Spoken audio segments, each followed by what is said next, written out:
Welcome, everybody, and thanks for joining us for another Team Cheeky panel. Today, I'm joined by Alejandra, Amanda, and Sarah, and we wanted to discuss why you should negotiate and some tricks and some pitfalls that we have come across and some of the things that we learned while doing our own negotiating that we want to pass on to you so that we can help you as PhDs become better at negotiating and realizing and recognizing your own worth. Alejandra actually had a good point when we were discussing earlier about just not even being afraid to try. Alejandra, would you mind sharing a little bit more details of this? Sure, Elliott. Well, yeah, I think negotiation is so important, and PhDs often overlook it as an important part of the hiring process because they just want to get it over with, so they just rather take that offer and move on, or they're afraid of any kind of confrontation. And I really think you should do it because you always or almost always have much more to gain than you have to lose. So in my case, my first transition right after my PhD was as a freelance writer, and I landed a client, and this is another thing, it's not just for full-time positions. You can negotiate contract positions, you can negotiate clients, you can negotiate consultancies, everything is up for negotiation. And then when I had this client and I decided I'll give negotiation a try, and it was my first time doing professional negotiation, and I wasn't successful at all. I used all the techniques in the book and still they wouldn't budge. The only thing I got is to discuss it 3 months afterwards, and we did discuss it, and by that time I got some increase in my hourly rate, so that was good. But though that first negotiation I did not get anything. They just wouldn't budge. But what it taught me is that I had nothing to lose. Like, I had gone through this conversation. It was uncomfortable at first, but I could use data, and nobody hated me for this. The relationship with my client was just as strong. They didn't pull off the offer. So it gave me confidence to keep negotiation with other clients in other circumstances. And that's it. And if you don't do it, you will never get to experience how it doesn't have to be a scarce situation. So just do it. The biggest error in negotiation is not giving it an opportunity. No, that's the worst thing you can do is not try, because as you said, sort of the worst thing they're going to say is no. And there's all types of opportunities to try and negotiate, with your job at the beginning, anytime you're getting a raise, anytime you're getting a promotion. I mean, you can practice negotiating like in low stake situations, going to a flea market, going to, a garage sale, going to these things, and you're negotiating there. And it doesn't seem like a big ask when you're doing it then, and it shouldn't be when you're doing it for your job either. This is one of those things that they expect you to do.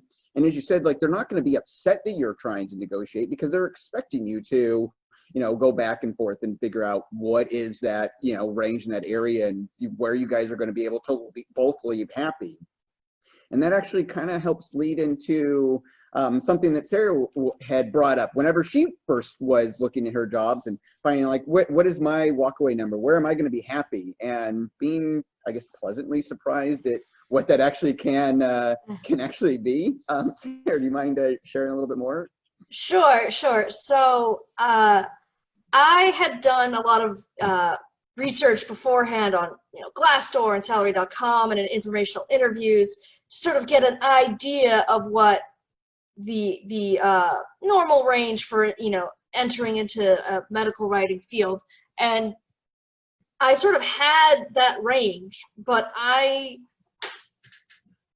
guess I just didn't believe that it applied to me, and that I thought that was just, it was way too much, and I was never going to get offered that.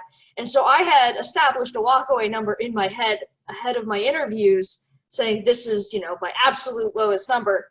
And then I got offered tens of thousands of dollars more than that number as their opening offer. So when that happens, it can it's really jarring. It's pleasantly surprising, but then you don't really know what to do with it. But what I recommend is just be confident in your research and don't think that it doesn't apply to you just because you're so used to being undervalued and underpaid in academia that you just expect it to be lower. And because it becomes challenging to negotiate in your head if you are expecting such a lower number and you get a much higher number, then you're like, I don't, what do I do? So absolutely just trust your research and recognize, and we talk about this a lot, recognize your value and that it actually is what the research says it is. No, that's great. That's a wonderful point, because that is one of those things is we're used to getting like our stipend compensation, and then anything above that is like amazing because you're actually like, oh, I'm starting to get value, but then, you know, oh, I don't have all that work experience they're saying in the advert. I don't have all of this things. Oh, I don't check off every single one of the boxes. You still are valued at what that job opportunity is, even if you know, you don't, they're hiring you for that position because you have that worth, you have that value. And that's where you just have to sort of believe it in yourself. And that is one of those biggest issues that we have, you know, that sort of imposter syndrome feeds into so many things, especially in, you know, that salary range. Oh, I'm not good enough for this job. I'm not, you know, I'm not qualified enough. I'll accept anything. I just need to get my foot in the door. No, you are worth that. You have that value and you can excel within there. And you just have to believe it in yourself. And once you have that confidence, you can easily portray it to the company and negotiate very well. And sort of how you can kind of negotiate some of these things to make sure you actually are getting what you're worth. Amanda had some great examples of how to sort of, you know, go about this process and make sure that you are going to get value, because sometimes you are going to have a back and forth and you do want to end up everybody being happy at the end. But Amanda, how's some of the ways of actually going about doing this? Yeah, that's a great point, Elliott. So I would just want to, before I begin, I would like to reiterate what Alejandra and Sarah have said, that basically the only real mistake you can make with negotiating is not trying. And then as long as you are being respectful and polite, you're not being adversarial, the worst thing that will happen is that they will say no. So with that in mind, you have to go for it and you do your best. But there are some tactics that can get you what's a good offer, but it might not be the maximum that you could have gotten. So one thing that I did when I was negotiating one of my contracts that I realize now after the fact was a mistake, and it like isn't the end of the world because I still got the contract and it's still a good contract, was that in response to the offer, I made a counter offer to see if they would go up. And that counter offer was accepted, which is good.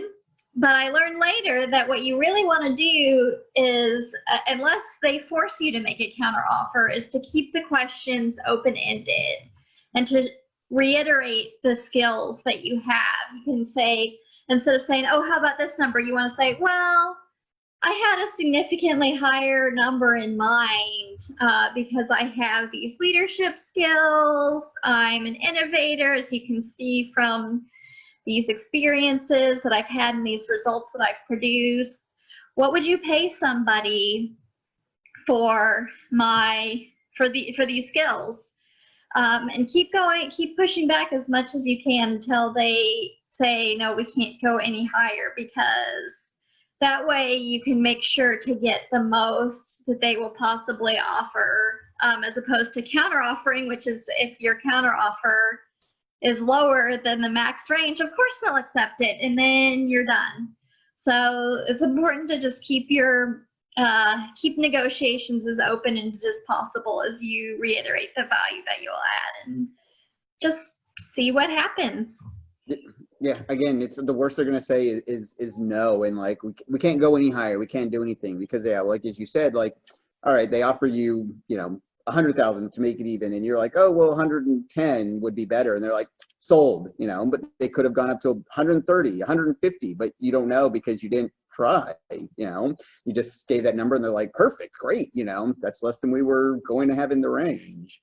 And I guess I had a sort of similar situation, but different. Is again, they're always going to start pushing and trying to negotiate. And I accepted a range early on, like right at the beginning of like the, you know, interview process. So like, where would you, you know, like to be? And I did the proper thing. I gave my range. I'm like somewhere in between here and here, you know, because I hadn't fully done all the research, the area, the moving, you know, what the full value was. And I'm like, I know it's somewhere in this area. And they're like, would you accept this? I'm like, sure, that sounds good, you know. And then I went through, and then it's getting to the negotiation stage. Finally, it was like, and they're giving that offer. And I was like, actually, I did research and realize that's not a proper compensation, you know, and was able to negotiate more. But like, I accepted something early, and then thankfully going through a lot of different materials, realized that I didn't have to stick with that number that we'd agreed on, like before the interviews even started, really. You know, it was like,